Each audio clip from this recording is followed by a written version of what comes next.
BSc nursing के forms बहुत जल्द ही रिलीज होने वाले हैं। जैसा आप सबको पता है 1 अप्रैल से आरयूएचएस के फॉर्म्स रिलीज हो रहे हैं।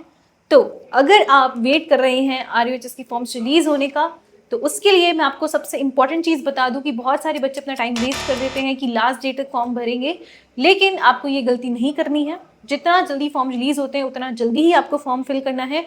और फॉर्म्स के लिए जो आपको इंपॉर्टेंट डॉक्यूमेंट्स रिक्वायर्ड है वो आज के इस वीडियो में मैं आपको बताने वाली हूँ। तो अपने फॉर्म्स जो है, क्योंकि आपके पास बहुत लिमिटेड टाइम है, सिर्फ और सिर्फ 20 डेज का आपको टाइम दिया गया है फॉर्म फिलिंग के लिए, तो आपके पास कम टाइम है, तो पहले से ही अपने सारे डॉक्यूमेंट्स को आपको प्रिपेयर्ड रखना है। और डॉक्यूमेंट्स जो आपको यहाँ रिक्वायर्ड होंगे, सबसे पहले आपकी 10th की मार्कशीट आपके पास होनी चाहिए, मैंडेटरी है। 10th की मार्कशीट, उसके बाद आपकी 12th की मार्कशीट आपके पास होनी चाहिए।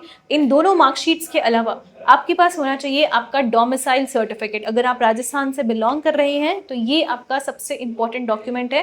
डोमिसाइल सर्टिफिकेट आपके पास होना चाहिए। और इसके अलावा अगर आप ओबीसी, एससी, एसटी या फिर ईडब्ल्यूएस कैटेगरी से बिलोंग करते हैं तो आपके पास अपना कास्ट सर्टिफिकेट भी होना चाहिए। अगर आप जनरल कैटेगरी से बिलोंग कर रहे हैं तो आपको इस सर्टिफिकेट की कोई रिक्वायरमेंट नहीं है, लेकिन अगर आप OBC, EWS, SC, ST category से बिलोंग कर रहे हैं तो आपके पास इन सबके कास्ट सर्टिफिकेट्स होने जरूरी है। और जो सबसे इंपॉर्टेंट डॉक्यूमेंट है वो है आपका आधार कार्ड। आपकी आधार आइडेंटिटी होना बहुत ज़रूरी है।